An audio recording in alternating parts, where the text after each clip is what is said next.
Hi guys, welcome to Souls Know Evolution. Thank you so much for taking the time to join me. This is going to be your timeless tarot for whenever it is that you're tuning in. Welcome, welcome, welcome. I hope you're all doing really well. Now, we had this fly out in the last reading that I did from like picking a spread.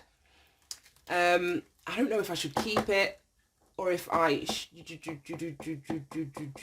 The reading that I did was so deep. Guidance, experience and lesson. I'm going to keep it because there's clearly a reason that it's come out again. I don't know why, but we will see.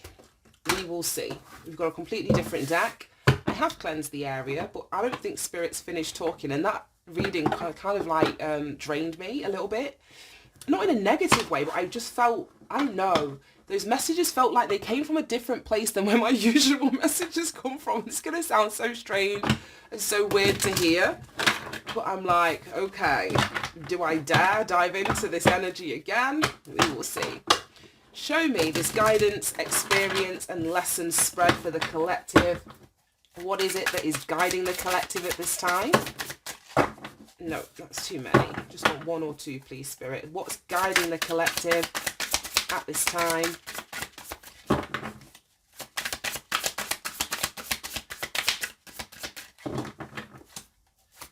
Guiding the collective. Ooh, there we go. Oh my gosh. Ten of Voices, the Ten of Swords. Okay, show me this Ten of Swords. Why is this Ten of Swords guiding the collective? Because this is you being guided from the most like hurt place. Like mentally tortured place. So, show me why this Ten of Swords is here.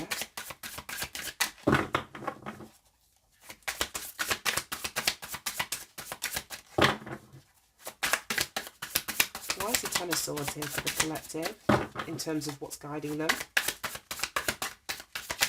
Right, okay, I'm going to come back to that.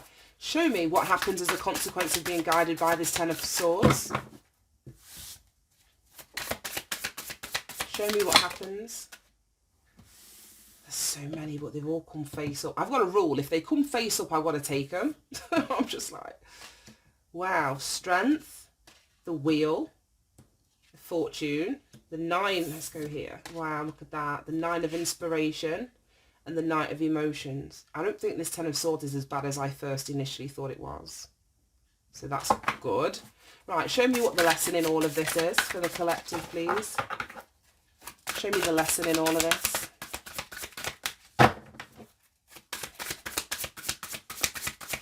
Show me the lesson.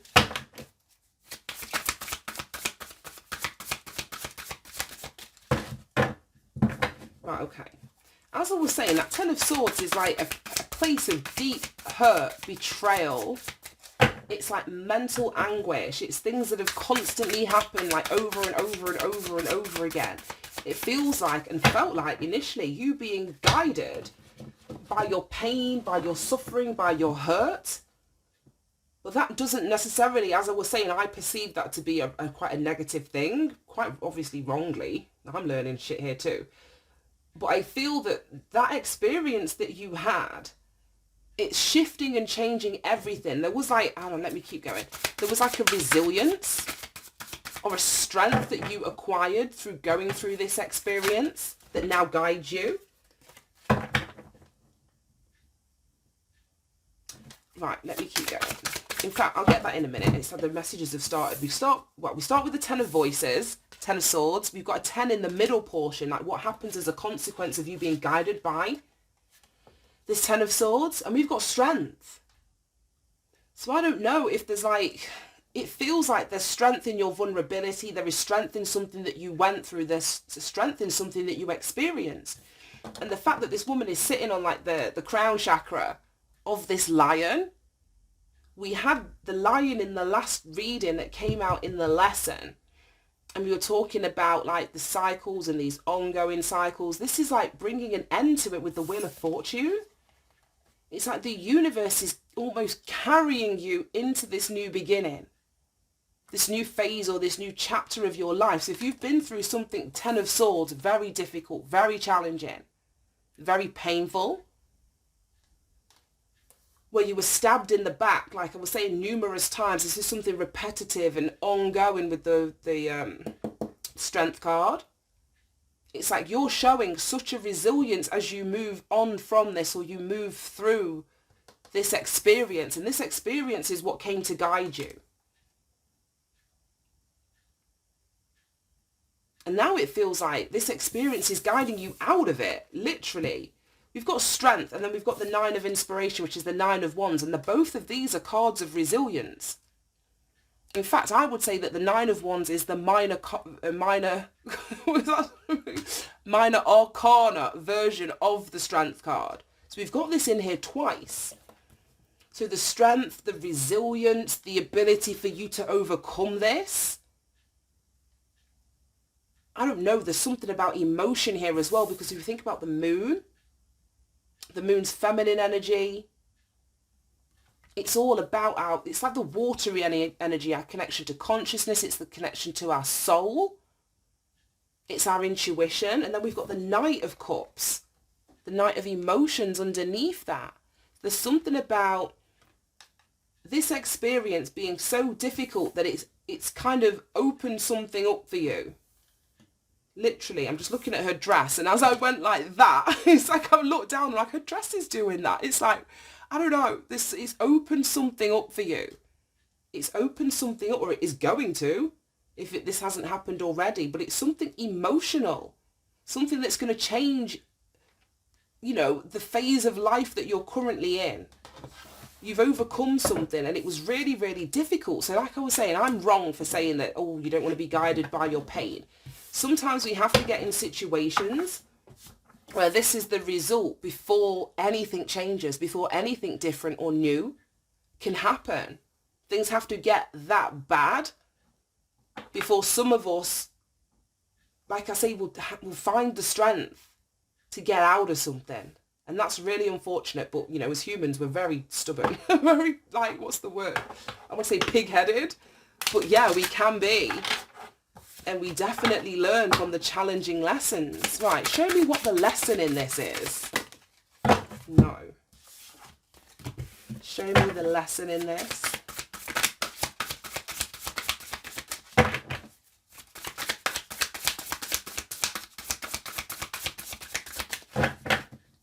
Right, show me the lesson in this, please. Right, okay. 5 of wands, 8 of wands. Yeah, look at that, a breakthrough. A breakthrough. The lesson was for you to see, I don't know, see how all of these people are staring into these portals. Oh my gosh, we've got portals everywhere. She's about to step through a portal. It looks like she's climbing out of one. I don't know, she's got one in a private area. She's refusing to look in a portal. I don't know. The lesson is, or the lesson has been, the lesson will be. I don't know if you're in the middle of this right now. I don't know if you're at this stage, or if you fundamentally learnt this lesson. I don't know, but whatever this lesson is, it's causing a breakthrough. It's allowing you to push through something. And what you're pushing through is the versions. This card comes out a lot when we use this deck. Push through the versions of yourself. We were talking about an ego death and going through all of these very earthly experiences for you to understand fundamentally who you are, drop aspects, of your ego or identity that was stopping you from evolving and moving through. So this looks like somebody actually turning down things and saying, no, I don't want that. And yes, I do want that. And it may cause friction. It may cause tension, between you and the people that you're turning shit down. But ultimately, you're going through some kind of metamorphosis, some kind of breakthrough. But it's a really internal one. You can just see the patterns, the black and white stripes. They're giving me these chevrons that are kind of on the what she's impaled on the 10 of swords. So what has guided you, this pain, is what is going to be the biggest thing that causes your breakthrough. I don't know if you can see, but each of these versions of this woman are coming clearer and clearer and clearer into focus. She's getting more and more opaque. I think that's the word. So it's as you sift through things that you do want, things you don't want, things you're walking away from, things you're stepping into, who you are is becoming clearer and clearer and clearer into focus. We've got a lot of wands energy. The Wheel of Fortune is Sagittarius, Jupiter energy, expansion, growth, luck. This is about, that's what I mean, there's insight through knowledge and wisdom that you've gained in this cycle here. That's what happens.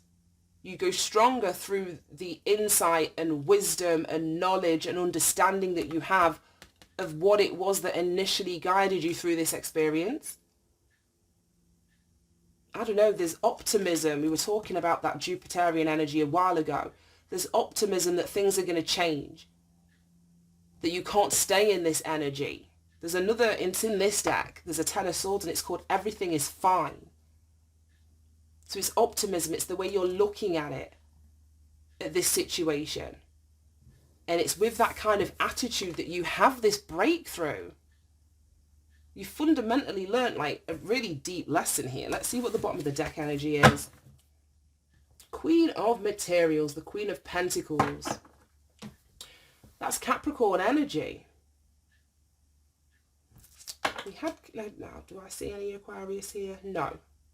I was going to say we had this in the last reading, the Strength. We had Jupiter energy with Temperance in the last one. And we had the Devil energy with Capricorn in the last reading. But this is Capricorn energy.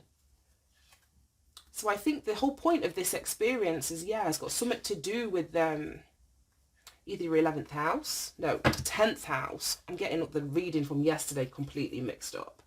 10th house, career, long-term goals, reputation, public image. There's something that I know you've either worked really hard to get through with this resilience in here twice. Queen of Pentacles, like I say, she's Capricorn energy, down to earth, going to roll her sleeves up, hard working, helpful, sincere. So this is either, like I say, the energy that is getting you through this as you're guided out of this experience, or this is where you're going to end up as a consequence of this breakthrough. I don't know. It kind of works both ways, to be honest. Right, I don't know if we need any more. Let me see. Anything else on this Ten of Swords?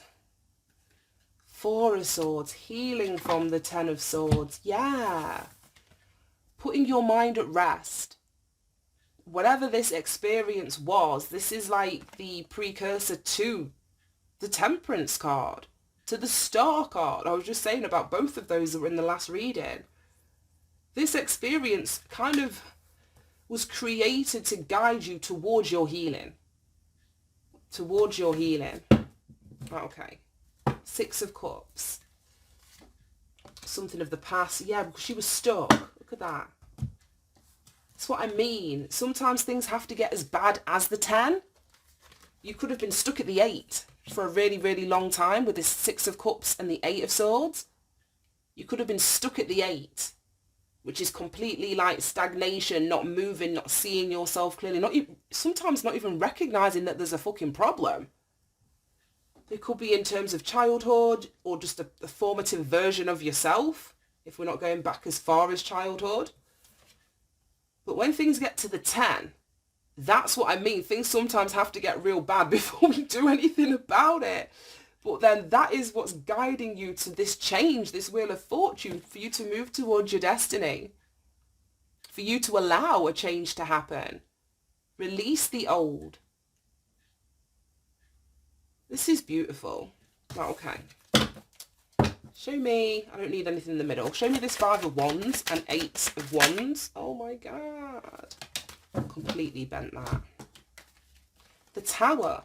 Didn't I say this was the breakthrough? The pushing forward.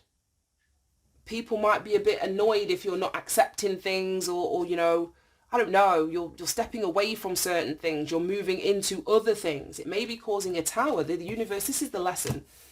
The universe almost wants you to become comfortable with this tower energy. This is Mars and it's Pluto. Mars and Pluto, Aries and Scorpio energy.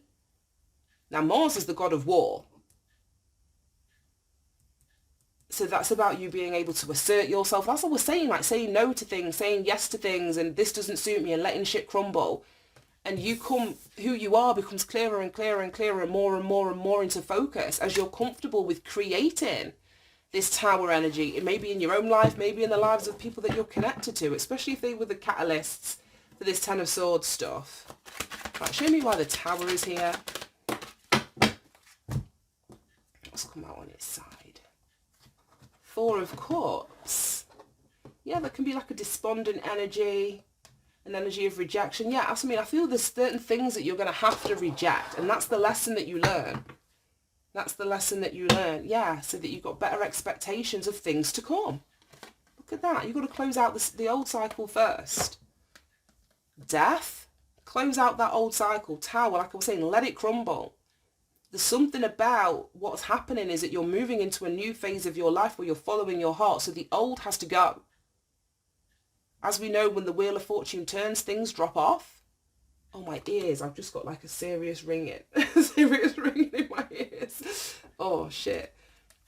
You know, like when you get water in your ears, but then there's a really high-pitched, I don't know, it feels weird.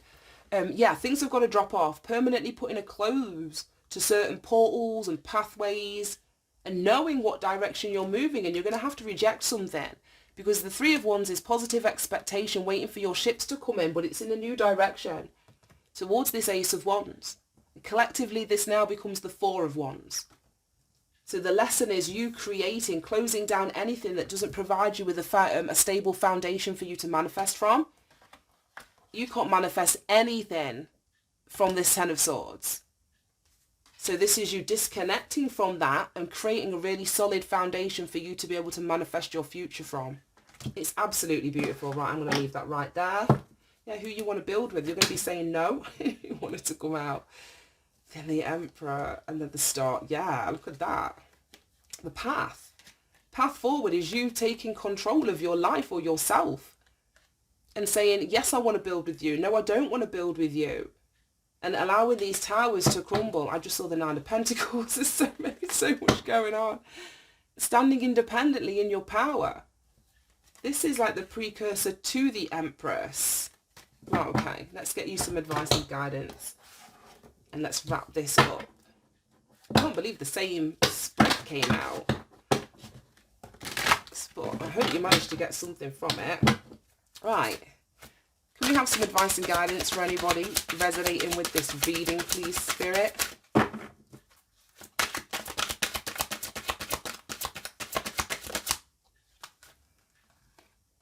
Discipline. Okay, it says, I can accomplish what I set my mind to, and then relationships. Maybe that's the lesson here, is that you had to be more disciplined within your relationships. I don't know. But let's read that. It says, I am attracted to those people who serve my higher good. Yeah, not people that put you in the Ten of Swords or have you trapped in your own head. You're healing from that. That's what I mean when we saw the Three of Pentacles at the bottom of there and the Emperor. You're making decisions about who you want to build with, the kinds of people that you want to build with, those that are supporting you breaking through and becoming, you know, more and more and more who you are or who you're meant to be. Not people that are going to restrict you from that. That was the lesson that you learned here. Right, let's read Discipline out of the book. And let's wrap this up. Right, it says, your soul has a goal. but it is also chosen to incarnate into a world of distractions. Earth is a dimension of obstacles and challenges. Exactly. This is exactly what, oh my God, I can't believe how perfectly this has come out. But Earth is a dimension of obstacles and challenges, but you have been given discipline as your birthright. It's time to remind yourself that your soul has come back to this planet to learn. This is a great opportunity to re-evaluate your priorities and go about your daily tasks with a new system of managing your life. And didn't we just have the Emperor? Ultimate manager. Something about who you want to collab with. Yeah, it's right here. Star. Healing the power that you hold within yourself to make choices and decisions that are in alignment with you. The Emperor is disciplined. Very disciplined energy. Right, where has it gone? Right, okay. Yes. So undertake daily tasks with a new system of managing your life instead of being the passive recipient of whatever comes your way. That's what ended you up in the Ten of Swords, maybe. So I mean, being very passive, very closed off, stuck in something, not with your eyes open, allowing other people to make choices and decisions for you. I don't know. Distractions can easily get us off the work of our soul. And if we give in to this apathetic impulse, we can miss many well-placed and pre-planned teachings needed for our inherent growth. Learn that the satisfaction of a task completed is more emotionally rewarding than a task delayed. So yeah, this is someone sort of standing firm in who they are, no longer allowing themselves to be delayed. It's being stuck in something and allowing whatever this painful situation is to literally guide you through this experience, because a fundamental lesson is going to be learned, has been learned already. It's got something to do with, I suppose, closing out or allowing relationships to change fundamentally that have been distractions for your soul's growth and evolution, because something's wanting to shift here. Something is definitely wanting to shift for you. Right, I'm going to leave that there. Thank you so much for tuning in, guys. I hope you managed to get something from the reading. Have a good day. I'll speak to you soon. Bye-bye.